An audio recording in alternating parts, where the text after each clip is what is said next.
Hello students, आज हमारा topic है राष्ट्रीय पाठ्यचर्या की रूपरेखा 2005 नेशनल करिकुलम फ्रेमवर्क 2005।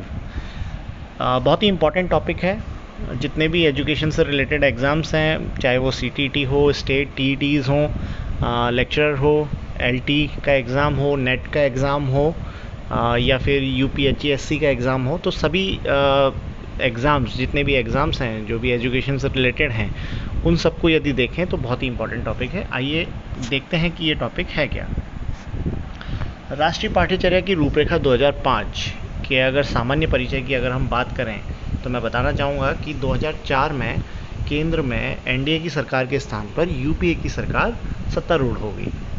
उन्होंने कहा कि 2000 में, जब सन 2000 में पाठ्यचर्या का जब एनसीएफ 2000 आया था, तो उस समय जो एनडीए की गवर्नमेंट थी उसने पाठ्यचर्या का भगवाकरण किया, और जो कि एक धर्मनिरपेक्ष राष्ट्र के लिए सही नहीं है। तो उन्होंने कहा कि धर्मनिरपेक्ष राष्ट्र के अनुकूल एक नया पाठ्यक्रम तैयार किया जाना चाहिए। इस हेतु उन्होंने जो है मानव संसाधन विकास मंत्रालय से जो मानव संसाधन विकास मंत्रालय है उसके द्वारा राष्ट्रीय शैक्षिक अनुसंधान एवं प्रशिक्षण परिषद की कार्यकारिणी सभा को जो है बुलाया गया। इस सभा में निर्णय लिया गया कि 21वीं शताब्दी के लिए राष्ट्रीय पाठ्यक्रम तैयार किया जाएगा।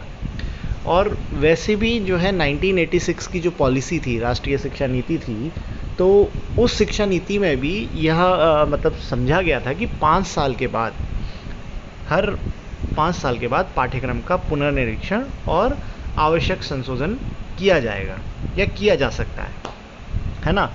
तो 2000 में बने पाठ्यक्रम के वैसे भी 5 साल पूरे हो रहे थे।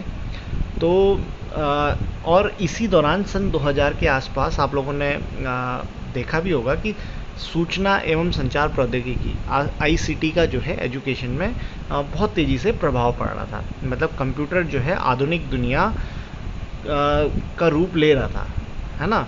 तो इसके कारण भी पाठ्यचर्या में संशोधन अपेक्षित था। अतः राष्ट्रीय पाठ्यचर्या की रूपरेखा 2005 तैयार की गई और इसे राष्ट्रीय पाठ्यचर्या की रूपरेखा 2005 के शीर्षक से दिसंबर 2005 में प्रकाशित किया गया। अब अगर हम देखें तो राष्ट्रीय पाठ्यचर्या की जो रूपरेखा 2005 है, वो इससे पहले 3 एनसीएफ पहले भी आ चुके थे। और मैं साथ ही बताना चाहूँगा कि जो ये एनसीएफ है, इसका निर्माण, इसका डेवलपमेंट जो है एनसीईआरटी ही करती है। इसके साथ ही एक और रिलेट करता है, थोड़ा सा कन्फ्यूजन करता है, तो उस पर आप लोगों को ज़रा समझने की ज़रूरत है। एक है एनसीएफ और एक है एनसीएफटीई।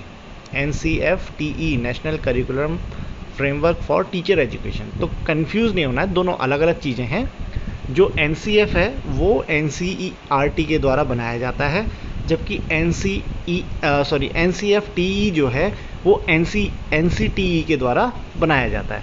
तो कन्फ्यूजन नहीं करना है। कभी कभार क्वेश्चन इस तरीके से भी आ जाता है और हम लोग बहुत बार कन्फ्यूज़न करते हुए इस तरीके से कर देते हैं। तो जो ये एनसीएफ 2005 था, इससे पहले 3 एनसीएफ आ चुके थे 1978 में, 1988 में, 2000 में, और जो 2005 की तो हम चर्चा कर ही रहे हैं। तो नेशनल करिकुलम फ्रेमवर्क, जैसे कि नाम पता ही लग रहा है, करिकुलम पे बात की गई है। मींस जितनी भी हमारे विद्यालय में गतिविधियां होती हैं, चाहे वो शैक्षिक हों, चाहे वो को करिकुलर हों, तो सभी को मिला के जो हम करिकुलम कहते हैं, तो उसके विषय में, उसके डेवलपमेंट की बात की गई। ठीक है। तो उन्होंने मतलब ये एक ऐसा दस्तावेज़ था जो एक ऐसा ढांचा प्रस्तुत करने का प्रयास करता है जिसके अंतर्गत स्कूल और शिक्षक उन अनुभवों, उन एक्सपीरियंस, लर्निंग एक्सपीरियंस का चयन करते हैं, योजना बनाते हैं जो उन्हें लगता है कि उनके बच्चों में होनी चाहिए। जो राष्ट्रीय पाठ्यचर्या जो है रूपरेखा है 2005, वो जो है संविधान की 8वीं सूची के अंतर्गत जो 22 भाषाएं थी, उन सभी में इसका अनुवाद किया गया है। और जो ये जो एनसीएफ 2005 था, वो मानव संसाधन विकास मंत्रालय की पहल पर एनसीईआरटी द्वारा प्रोफेसर प्रोफेसर यशपाल की अध्यक्षता में इसका निर्माण किया गया।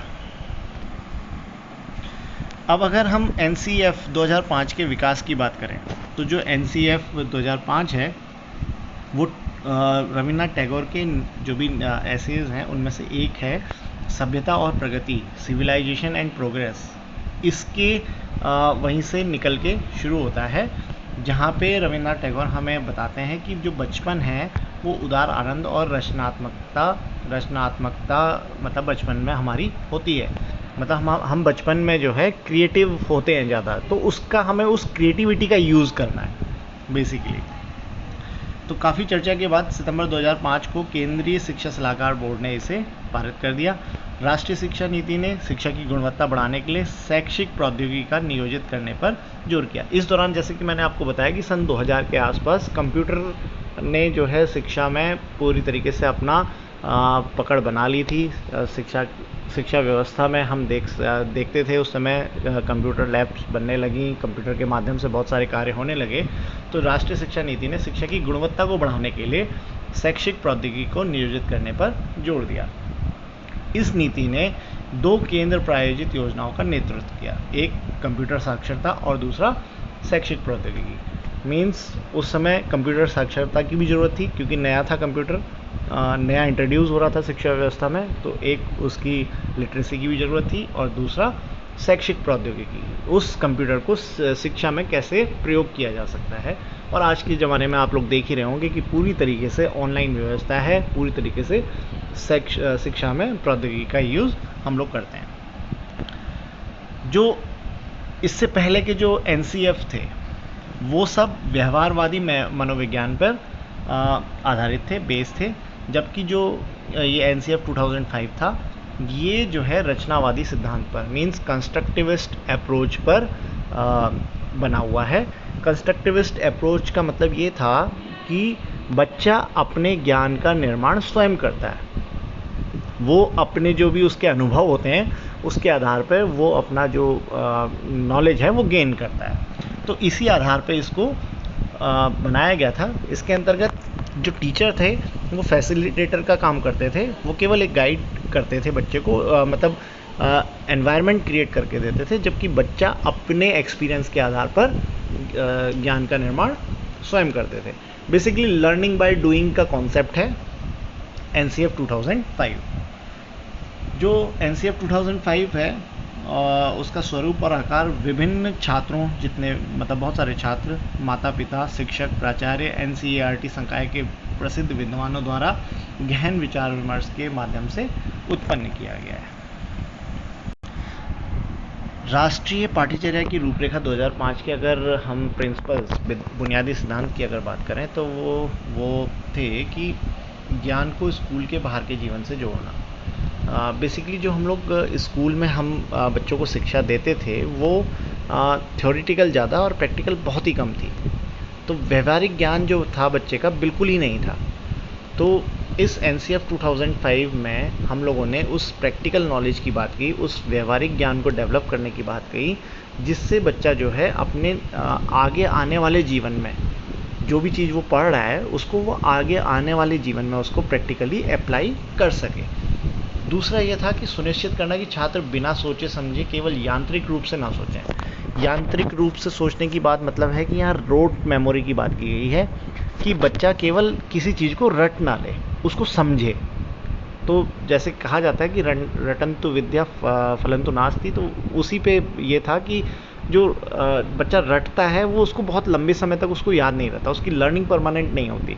और वही चीज़ यदि वो समझते हुए वो लर्निंग बाय डूइंग करता है तो उसकी लर्निंग जो है परमानेंट हो जाती है।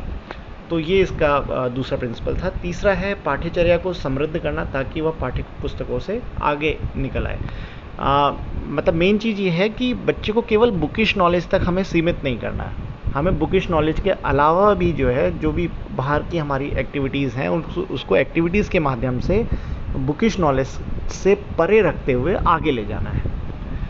अगला है परीक्षा को और अधिक लचीला बनाने के लिए कक्षा के जीवन के साथ एकीकृत करना। उस समय देखा गया कि बच्चा जो है परीक्षा के दबाव में बहुत ही मतलब दब जा रहा है, वो एक एग्ज़ाम का उसके अंदर फोबिया है, तो उस फोबिया को दूर करने की बात इसके अंतर्गत की गई। ये कहा गया कि परीक्षा को जो है और अधिक लचीला बनाया जाए। मतलब है कंटिन्यूस एंड कॉम्प्रिहेंसिव इवैल्यूएशन, सतत एवं व्यापक मूल्यांकन की बात इन्होंने कही।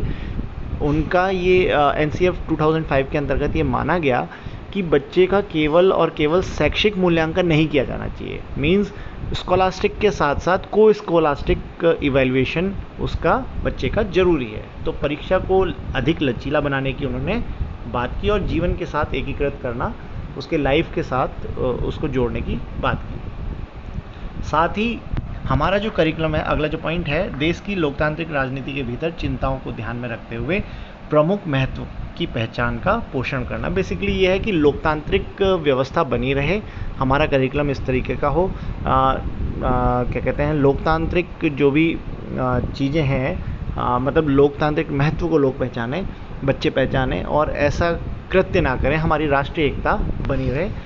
ये एक बेसिकली इसके पीछे एक सिद्धांत था। अब यदि हम एनसीएफ 2005 को देखें तो ये कुछ चीज़ों पे फोकस करता है।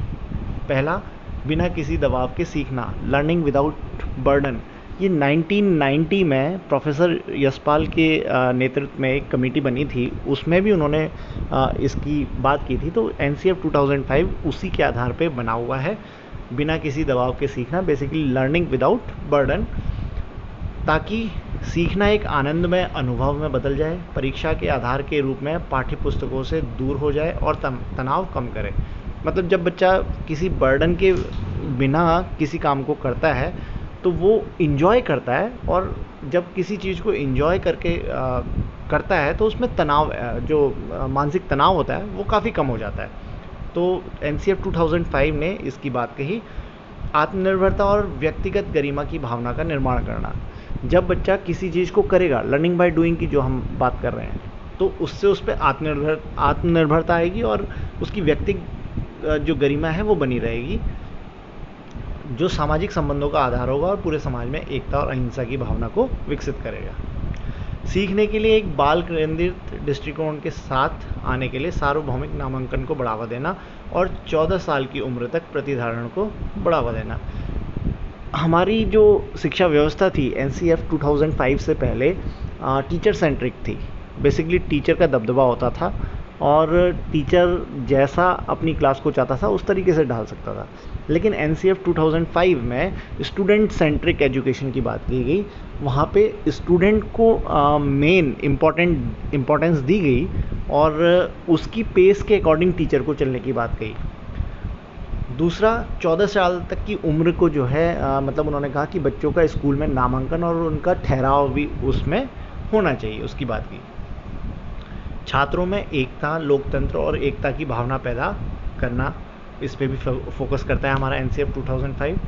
सामाजिक संदर्भ के हाल ही में प्रकाशित पाठ्यक्रम यह सुनिश्चित करता है कि सभी स्कूलों को लिंग, धर्म, पंथ और जाति के बावजूद एक मानक ढांचे के साथ प्रदान किया जाता है।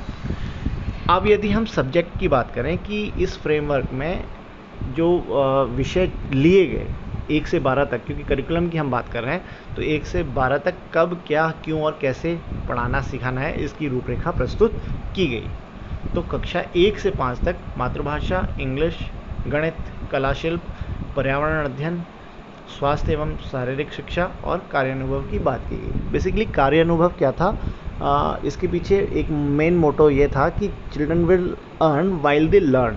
मतलब जब बच्चा पढ़ेगा, पढ़ते पढ़ते ही अपनी कमाई का जरिया बनाता रहे, कुछ प्रोडक्टिव वर्क वो करता रहे। तो उन्होंने कहा कि 1 से 5 तक ही कुछ ऐसा हस्तशिल्प उसके अंतर्गत डेवलप किया जाए, उसके अंदर एक ऐसा हैंडीक्राफ्ट उसका डेवलप किया जाए जिससे वो पढ़ने के साथ साथ अपनी कमाई कर सके। कक्षा 6 से 8 के लिए मातृभाषा, आधुनिक कोई भारतीय भाषा, इंग्लिश, विज्ञान, गणित, सामाजिक अध्ययन, कला शिक्षा, स्वास्थ्य एवं शारीरिक शिक्षा और कार्यानुभव। ऐसे ही 9-10 के लिए मातृभाषा, अंग्रेजी, संस्कृत, उर्दू या कोई अन्य लैंग्वेज, गणित, विज्ञान, सामाजिक अध्ययन, कंप्यूटर, कार्य शिक्षा, शांति शिक्षा और कला शिक्षा की बात की गई। और कक्षा 11-12 के लिए मातृभाषा, अंग्रेजी, गणित, कंप्यूटर, विज्ञान वर्ग के जो ऐच्छिक जो कंपलसरी सब्जेक्ट्स हैं, कला वर्ग के जो भी कंपलसरी सब्जेक्ट्स हैं और कॉमर्स के जो कंपलसरी सब्जेक्ट्स हैं, तो 11-12 में वहाँ पे उन्होंने बाइफर्केशन की बात की, 3 संकायों में उसको विभाजित कर दिया। उसके बाद कला शिक्षा और अन्य कोई ऐच्छिक विषय यदि वो कोई लेना चाहे। तो एनसीएफ जो था, जो अगर हम इम्पोर्टेंट पॉइंट्स की बात करें तो यहाँ पे जो बात है, एनसीएफ 2005 जो है डेवलप किसने किया था? एनसीईआरटी ने। इस किसकी लीडरशिप में? प्रोफेसर यशपाल की। और एक बात और मैं बताना चाहूँगा कि 21 वर्किंग ग्रुप इसमें बनाए गए थे, जिन्होंने अपनी अपनी एक्सपर्टीज़ में इसमें सुझाव दिए। तो कभी कभार क्वेश्चन इस पर भी आ जाता है। और साथ ही जो प्रिंसिपल्स हैं कि रोट मेमोरी को हटाना, उसके जीवन से जोड़ना, लोकतांत्रिक मूल्यों का विकास करना, जो भी इस तरीके के प्रिंसिपल हैं, ये कुछ इंपॉर्टेंट पॉइंट हैं राष्ट्रीय पाठ्यचर्या की रूपरेखा 2005 के। आशा करता हूँ कि आप लोगों को यह टॉपिक समझ में आया होगा और इससे रिलेटेड आप प्रश्न अपने कॉम्पिटिटिव एग्ज़ाम्स में कर पाएंगे। धन्यवाद।